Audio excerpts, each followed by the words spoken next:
સર્વે પવિત્ર આત્માઓને વંદન.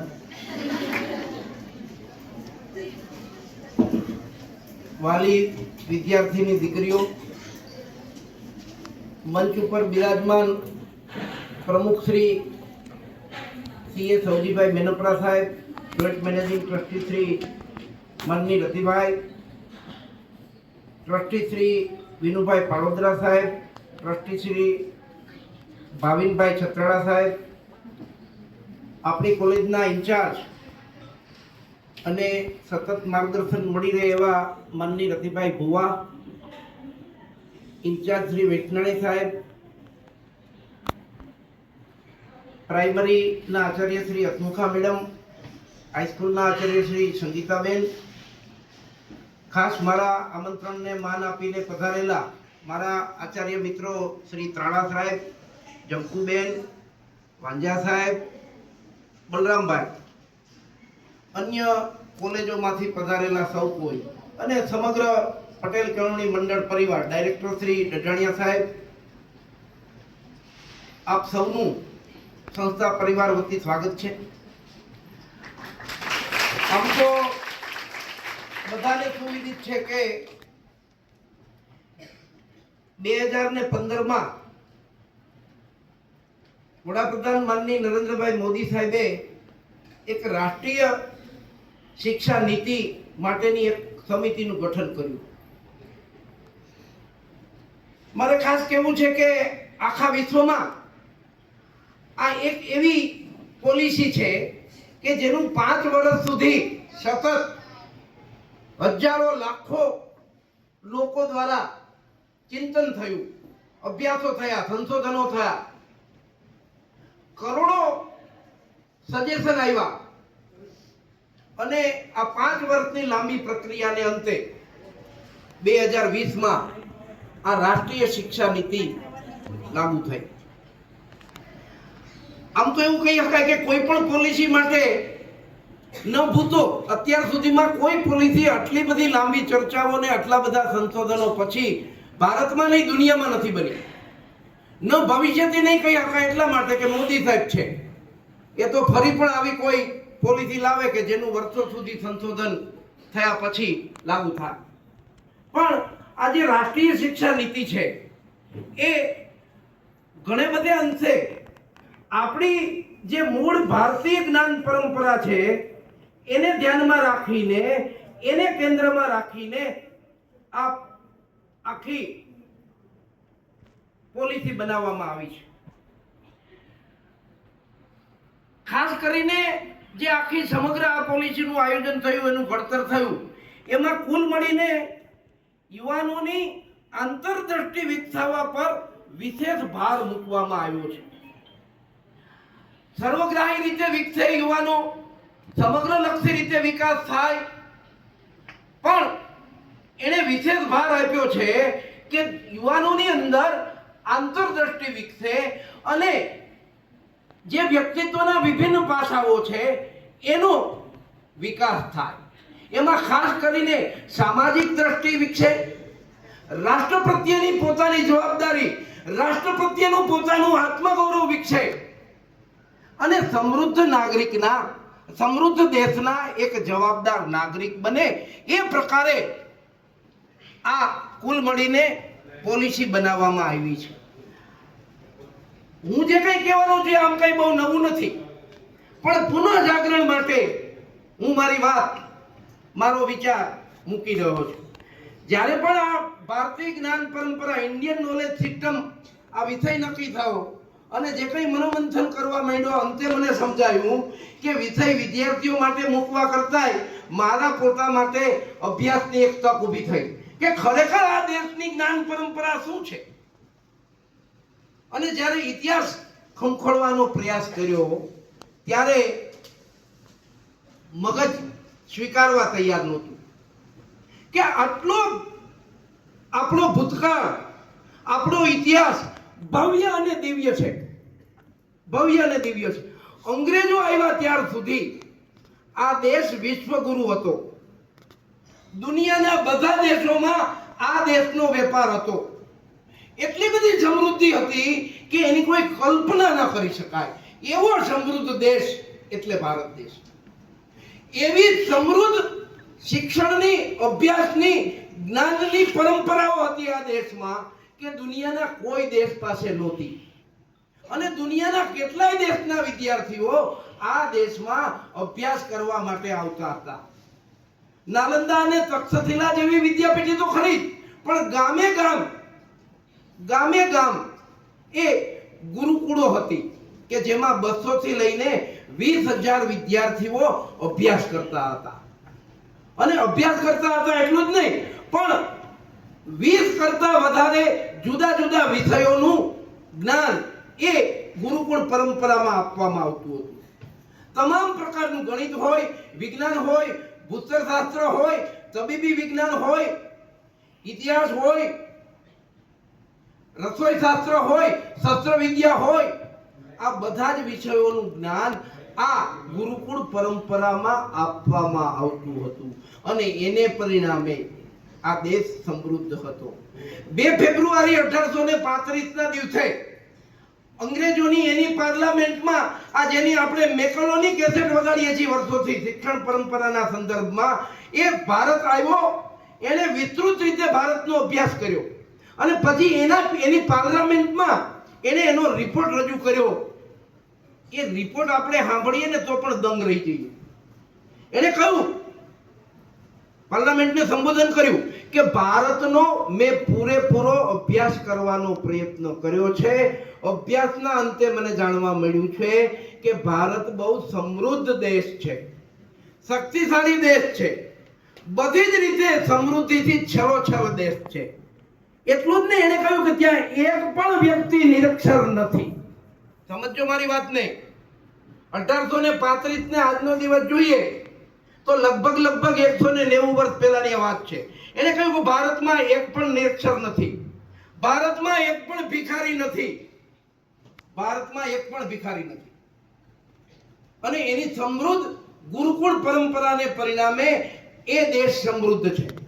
પ્રશ્નોત્તરી થઈ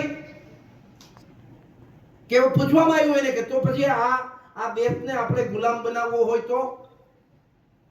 તો એને કહ્યું કે તો એની શિક્ષણ વ્યવસ્થાને તોડવી પડે, તો એની શિક્ષણ વ્યવસ્થા તોડવી પડે, તો જ એની સમૃદ્ધિ તૂટશે. કારણ કે એની જ્ઞાન પરંપરા એટલી અદ્ભુત છે. વેદ, પુરાણ, ઉપનિષદ, રામાયણ, મહાભારત, આ આપણા બધા જ ગ્રંથો છે એ આપણી જ્ઞાન પરંપરા છે. એટલું જ નહીં, આ દેશની એટલી બધી ભવ્યતા અને ઉદારતા છે કે આપણી એક પણ પ્રાર્થના સ્વયં માટે નથી, સર્વ માટે છે. સર્વે ભવંતુ સુખિનઃ વસુધૈવ કુટુંબકમ યેન તથ્યેન ભુંજીતા. માત્ર પોતાના કલ્યાણની વાત નથી, પણ સમગ્ર જનસમુદાય, સમગ્ર માનવ સમાજના કલ્યાણ માટેની તમામ પ્રાર્થનાઓ છે. આપણા વ્રતોની વાર્તાઓ લઈ લો, આપણી સત્યનારાયણની કથા લઈ લો, આ દરેકે દરેકમાં આપણી પરંપરાઓ સ્પષ્ટપણે જોઈ શકાય છે અને એ અદ્ભુત છે, અદ્ભુત છે. તમારા બહેનોના, દીકરીઓના બધા વ્રત લઈ લો, એ વ્રતની બધી વાર્તાઓ લઈ લો. જયા પાર્વતીનું વ્રત હોય કે ફૂલકાજડીનું વ્રત હોય, એની વાર્તાઓમાં સર્વ કલ્યાણની જ વાત છે, સર્વે ભવંતુ સુખિનઃની જ વાત છે. પણ કમનસીબી કરુણતા ક્યાં છે કે આ સમૃદ્ધિ મેકોલોએ એની પાર્લામેન્ટમાં રજૂ કરી, સૂચનો આવ્યા, એને કહેવામાં આવ્યું કે આ દેશને ગુલામ બનાવવો હોય, એની સમૃદ્ધિ લૂંટવી હોય તો એના માટેની વ્યવસ્થા ઊભી કરો, અને એટલે એને શિક્ષણ વ્યવસ્થા ઊભી કરી. પણ કમનસીબી છે કે આ 100-150 વર્ષની ગુલામીને પરિણામે જનમાનસ ગુલામ થઈ ગયું. કેટલી હદ સુધી ગુલામ થઈ ગયું કે મારે બહુ દુઃખ સાથે કહેવું પડે કે ઓક્સફર્ડ યુનિવર્સિટીએ માનનીય આપણા પૂર્વ વડાપ્રધાન મનમોહનસિંહને માનદ ડોક્ટરેટની ડિગ્રી આપી. એના ફંક્શનમાં 40 મિનિટ સુધીનું ભાષણ માનનીય વડાપ્રધાનશ્રીએ કર્યું. એ 40 મિનિટમાં 40 વખત એણે અંગ્રેજોનો આભાર માન્યો. આ વાંચતા વાંચતા મને એમ થયું કે મારે વાઈમાં પડી જવું જોઈએ. 40 વખત અંગ્રેજોનો આભાર માન્યો. એણે કીધું કે અંગ્રેજોના અમે આભારી છીએ કે એણે અમારે ત્યાં શિક્ષણ વ્યવસ્થા ઊભી કરી.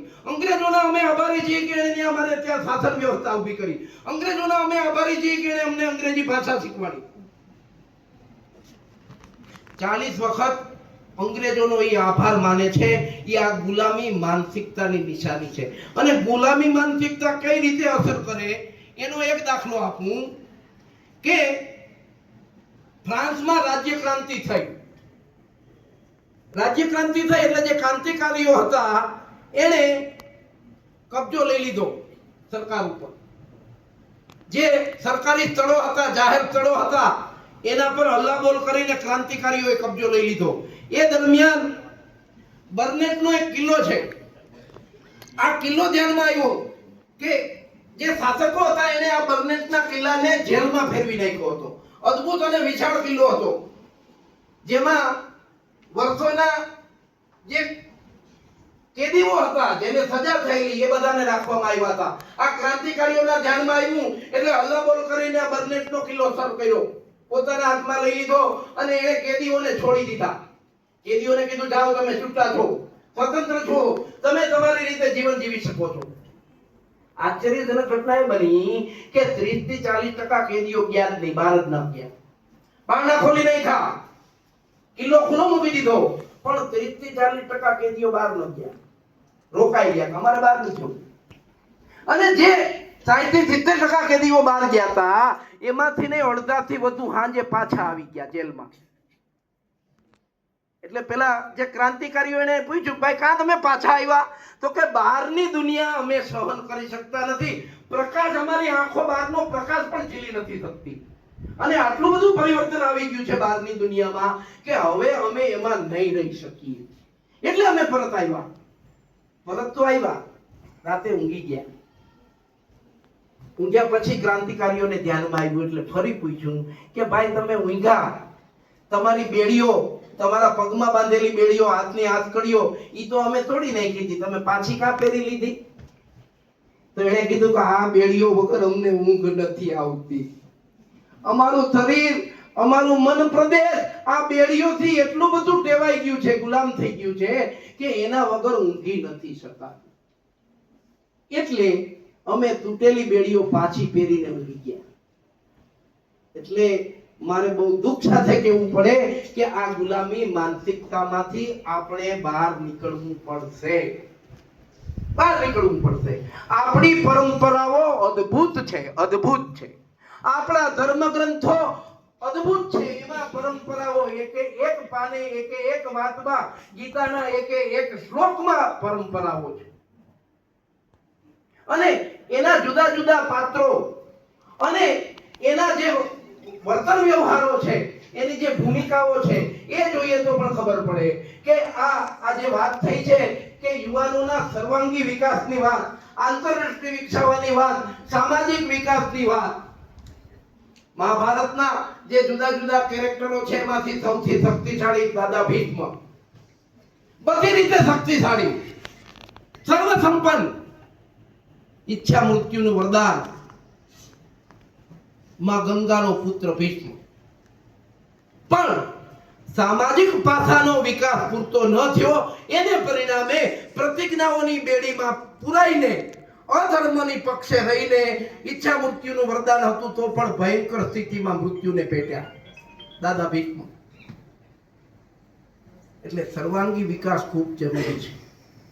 આપણી એક પરંપરાઓ લઈ લ્યો. માતા સીતાનું હરણ થાય, રામ એને શોધવા નીકળે ત્યારે જટાયુ મળે, છેલ્લા શ્વાસ પૂછે છે કે શું થયું? એને કીધું કે માતા સીતાનું રાવણે હરણ કર્યું, મેં એનો સામનો કર્યો અને આ સ્થિતિ થઈ.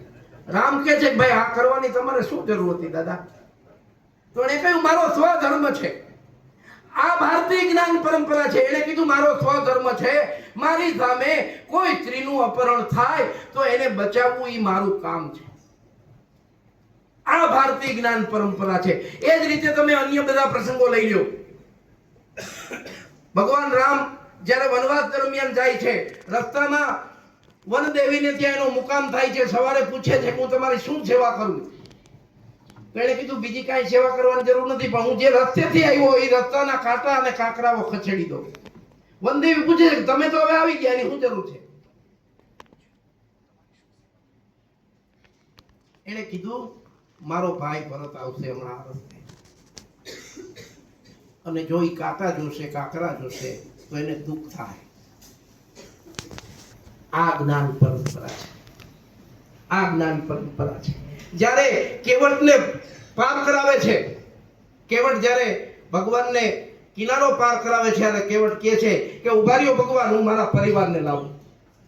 આ વસુદેવ કુટુંબકમની જે વાત છે એ કહે છે હું એકલો નહીં, મારા પરિવારને લાવું, અને એક પછી એક મારું નહીં, મારા બધા પૂર્વજોનું પણ કલ્યાણ થાય, એવી વાત આ કેવટ કરે છે ભગવાનને. આ આપણી જ્ઞાન પરંપરા છે. સબરી એના ગુરુએ કીધું હતું કે આવશે ભગવાન.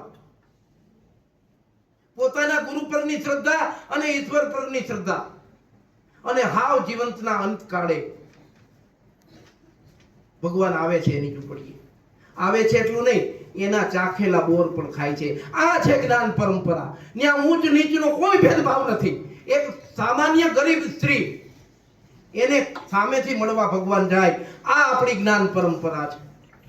મહાભારતના આખા પ્રસંગથી તમે બધા જાણકાર છો કે ભયંકર યુદ્ધ થયો, રક્તપાત થયા પછી પાંડવોનો વિજય થયો, અને જ્યારે રાજ તિલકની વેળા હતી ત્યારે દાસી બોલાવા ગઈ માં કુંતાને કે રાજમાતા પધારો, યુવરાજનો રાજ્યાભિષેક થઈ રહ્યો છે.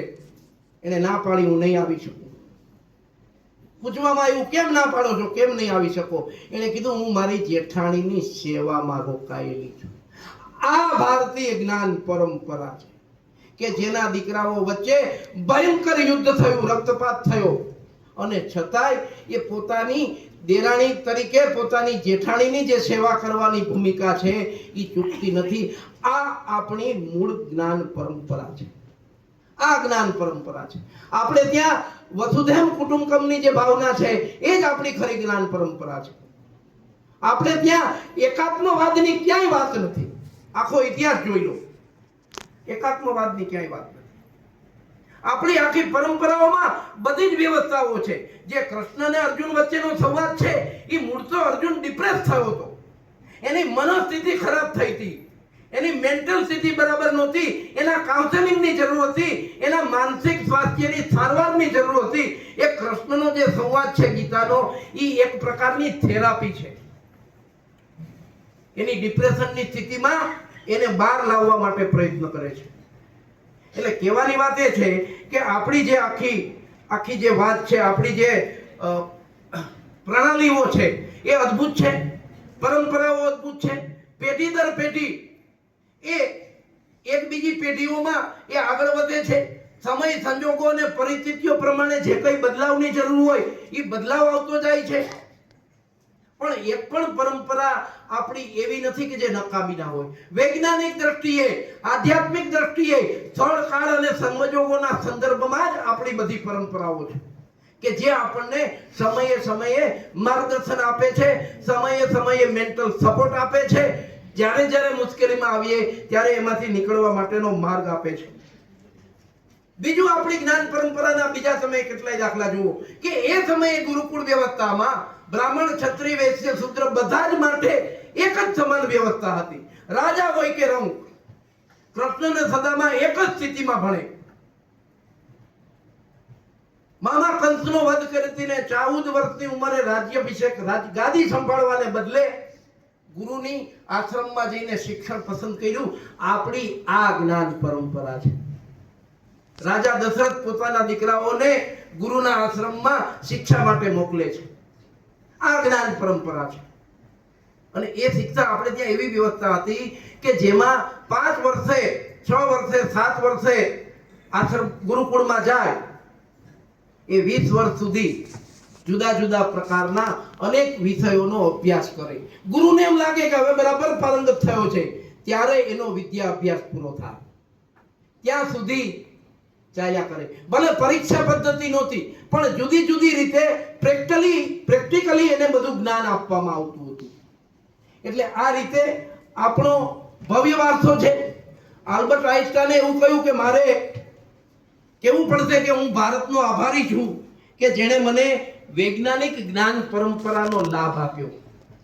આઈન્સ્ટાઈને એવું કહેવું પડ્યું કે ભારત દેશનું મેં ભ્રમણ કર્યું, એના આધારે મને એની વૈજ્ઞાનિક પરંપરાઓ જાણવા મળી કે જેથી હું ભારતનો આભારી છું.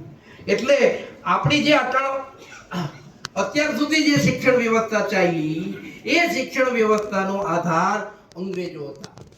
એ સમયે 18મી સદીમાં ભારતની સમગ્ર શૈક્ષણિક વ્યવસ્થા, આર્થિક વ્યવસ્થા, સામાજિક વ્યવસ્થા, રાજકીય વ્યવસ્થાનો સૌથી વધુ અભ્યાસ અંગ્રેજોએ કર્યો હતો. એને ત્યાંથી યોજનાઓ બનાવીને આવ્યા હતા. અધિકારીઓને જવાબદારી સોંપી હતી કે આ જુદા જુદા પાસાઓનો અભ્યાસ કરો, આ શેને આધારે સમૃદ્ધિ છે એની તપાસ કરો. એટલે આપણી મૂળભૂત જ્ઞાન પરંપરાનો અભ્યાસ આપણે પછીથી કર્યો. દેશ અને દુનિયામાં આપણા જે ગ્રંથો છે, આપણા જે શાસ્ત્રો છે, એનો જુદી જુદી રીતે આજે પણ લોકો ઉપયોગ કરે છે. કેટલીક વખત આપણને ખબર નથી હોતી એટલે આપણે પશ્ચિમનું આંધળું અનુકરણ કરતા હોઈએ છીએ. અંગ્રેજોની ગુલામી આવી અને ત્યાર પછી પશ્ચિમનું આંધળું અનુકરણ આવ્યું, એને પરિણામે આપણી પરંપરાઓ આપણને ધ્યાનમાં ન આવી. એ આપણી કમનસીબી છે, વ્યવસ્થાનો કાંઈ વાંક નથી. બીજું મહત્વની વસ્તુ અભ્યાસમાં મને ધ્યાનમાં આવી એ કે જે ભારતીય હિન્દુ સનાતન જીવન પદ્ધતિ છે એ જ ખરી જ્ઞાન પરંપરા છે. તમે જોઈ લો, બધા તહેવારો જોઈ લો, ઉત્સવો જોઈ લો, આપણી જુદી જુદી વિધિ વિધાનો જોઈ લો, આપણી જુદી જુદી માન્યતાઓ જોઈ લો. ગાયને માતા ગણવામાં આવે, ધરતીને માતા ગણવામાં આવે, નદીને માતા ગણવામાં આવે, કીડીને કણિયારું પૂરવામાં આવે, પક્ષીઓને જણ નાખવામાં આવે, કીડીને કણને હાથીને મળની આ સંસ્કૃતિ એ જ આપણી ખરી જ્ઞાન પરંપરા છે. વેલા ઉઠે વેલા સુવે બળબુદ્ધિ આવે, આ આપણી પરંપરા છે.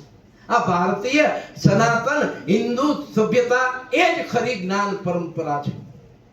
એટલે તો દુનિયાના દેશમાંથી લોકો ભારતીય હિન્દુ પરંપરાનો અભ્યાસ કરવા માટે આજે પણ આવે છે. લોકો આ મહાશિવરાત્રીનો મેળો આલે છે, લગભગ 20 દેશના પ્રતિનિધિઓ આ મેળામાં આવે છે. શું કામે આવે છે? શું કામ છે ને અહીંયા? આ ગીર્દી, આ ધૂળ, આ બધું.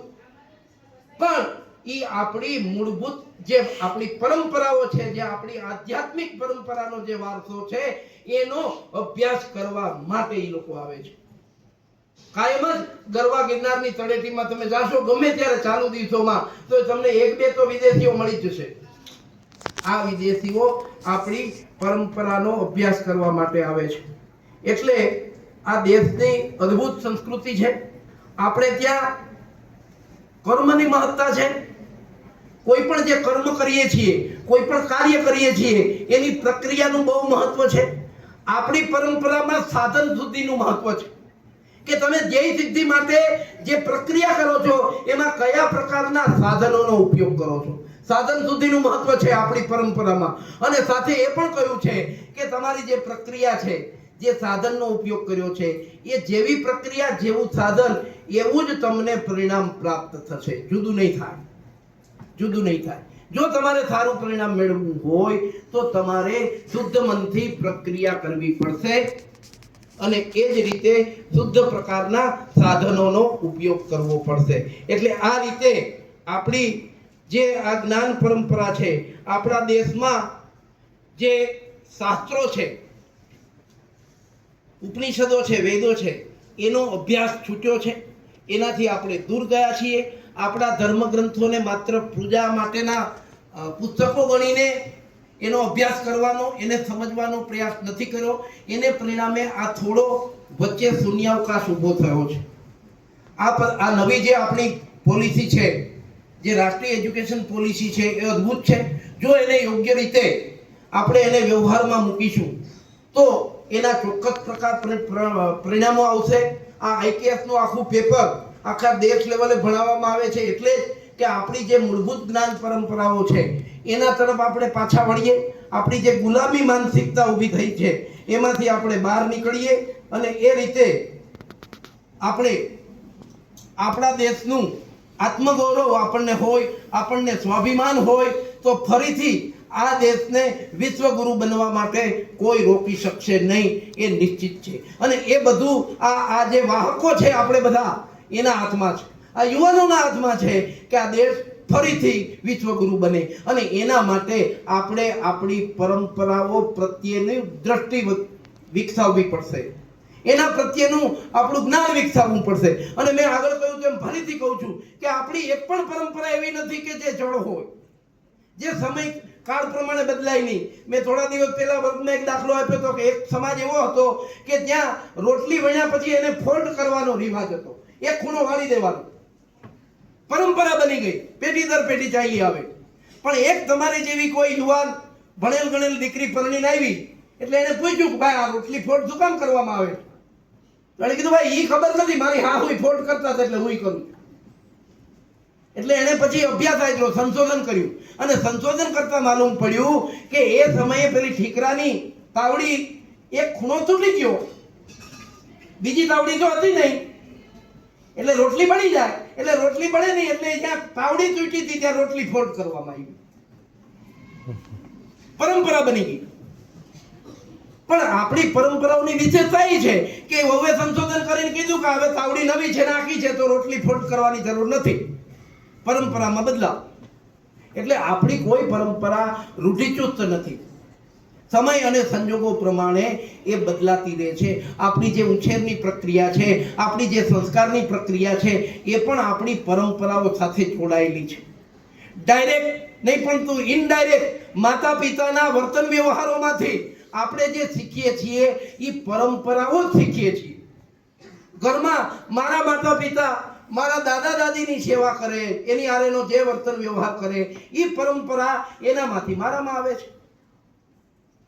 એનો જે અન્ય સાથેનો વ્યવહાર છે, એમની જે અન્ય પ્રત્યેની કરુણા છે, અન્ય પ્રત્યેનો સદાચાર છે, અન્ય પ્રત્યેની સેવા છે, એ પરંપરા રૂપે પેઢી દર પેઢી આવતી હોય છે. એટલે આ ઇન્ડિયન નોલેજ સિસ્ટમ અદ્ભુત ભારતીય જ્ઞાન પરંપરા છે. સવાલ એનો જાગરણ કરવાની જરૂર છે, સવાલ એના અભ્યાસ કરવાની જરૂર છે, સવાલ એના પ્રત્યેનું આત્મગૌરવ વધારવાની જરૂર છે, સવાલ રાષ્ટ્ર ફર્સ્ટ નેશન ફર્સ્ટનો ભાવ વિકસાવવાની જરૂર છે. બાકી બધું તો ઓટોમેટિક થયા કરશે, બાકી બધું ઓટોમેટિક થયા કરશે. મારા માટે મારું રાષ્ટ્ર મહત્વનું છે, મારા રાષ્ટ્રની પરંપરાઓ મહત્વની છે, મારા માટે મારી જે જીવનશૈલી છે એ મહત્વની છે. આંધળું અનુકરણ કરીને, પશ્ચિમનું અનુકરણ કરીને મારે મારી પરંપરાઓ છોડવાની નથી. જરૂર પડે ત્યાં સમયને અનુરૂપ એમાં ફેરફારોનો પૂરેપૂરો અવકાશ છે. એટલે આ રીતે આ વિષયની આ કોન્ફરન્સ યોજવાની થઈ, એનો અભ્યાસ કરવાની જરૂરિયાત ઊભી થઈ. એ બદલ હું મારી જાતને ગૌરવાન્વિત સમજું છું કે તમારા સમક્ષ આ વિષય મૂકવા માટે મારે જે કંઈ વાંચવા સમજવાની જરૂર પડી એના માટે હું આપ સૌનો આભારી છું. ધન્યવાદ. ભારત માતા કી જય. વંદે માતરમ.